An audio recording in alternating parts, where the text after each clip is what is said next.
This is one of the most unusual matchups we've seen yet in terms of deck lists, but in terms of the caliber of players, couldn't be higher. 2 Hall of Famers, 2 MPL division winners. The first one piloting the Mono Red Cavalcade from Hong Kong. Let's welcome Li Shi Tian.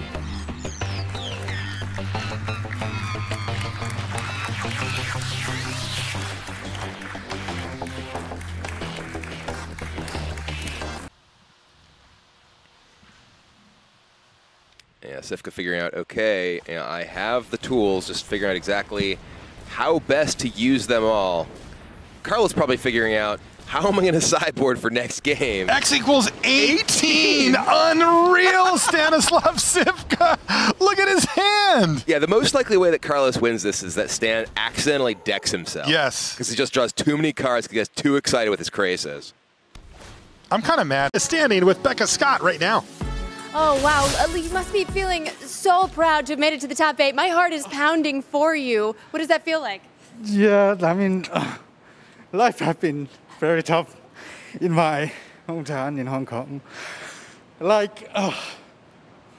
Absolutely. It's so great to see you have this. Moving on to Sunday. It's so exciting. Tell me about that, that last win. I mean, you just had so much damage in that last turn there. Yeah, I mean, the Carver Clay and all the token generator, like the Warboss and the Tip-Out is just great. And then he cannot kill my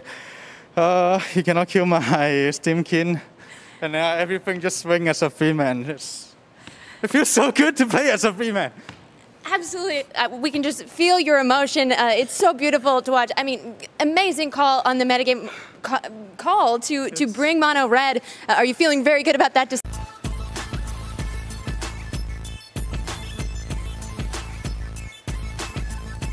I cannot remember the name of our second competitor. Ah, yes. Thank you so much. The player is running a variant on Simic Food, splashing in for the deputies of detention. Let's welcome Andrea Mengucci. As well. You know, he's got Boulder Rush, he's got a claim contender the longer this game goes, and of course he's already got a pretty nice battlefield and ways to use the mana with both copies of Knight of the Ebon Legion. So it looks like he is going to be Boulder Rushing right now.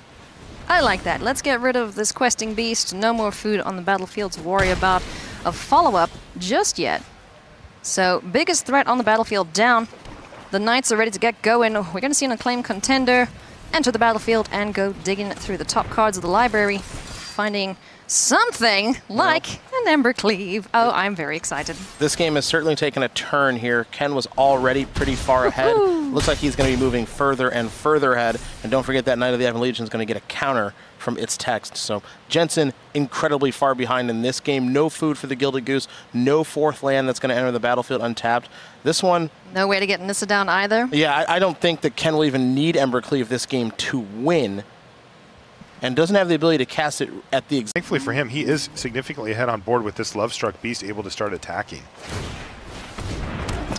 I'm curious to see if this Gilded Goose can keep up, or how long it can keep up, because Chris is going to be gaining the 3 life. Oh, he didn't sack? Maybe he didn't have enough. Ooh, Wicked Wolf, though. Hello. All right, and that Wolf, and I think this may have been part of the reason he may have considered not sacking.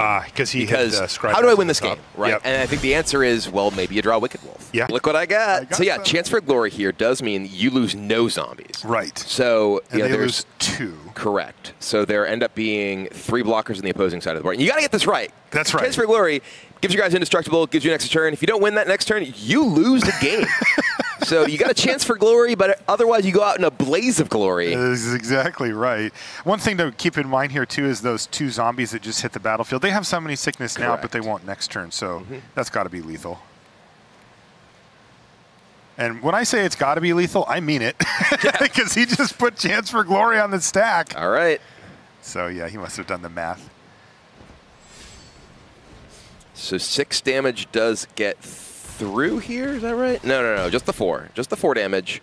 But 2 zombies die on the opposing side of the board. There's now 2 blockers, and yeah, that's going to be enough. Yeah, plenty enough here for Teo Moutier to take down game number 1 against Seth Manfield. This is Seth's first match.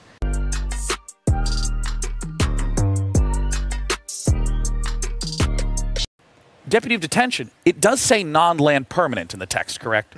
So this means if there's a giant army of forests, you can't Deputy of Detention to remove them. So by sending the Paradise Druid both to the opposite side, the Deputy of Detention can nab both of them, and you get to keep that 3/3 island on your side. Single attack comes in first because that island's going to have to be attacked. Yeah, this is sweet. And this is just an incredible understanding of the deck. One of the really sick things about this, too, is that if your opponent does kill the Deputy, you get your Paradise Druid back because it goes to the owner's control. Wow, that is a slick move. Wow. Yeah. This is nice. I was thinking about weird, different, like, I don't know, medium galaxy brain plays. He went full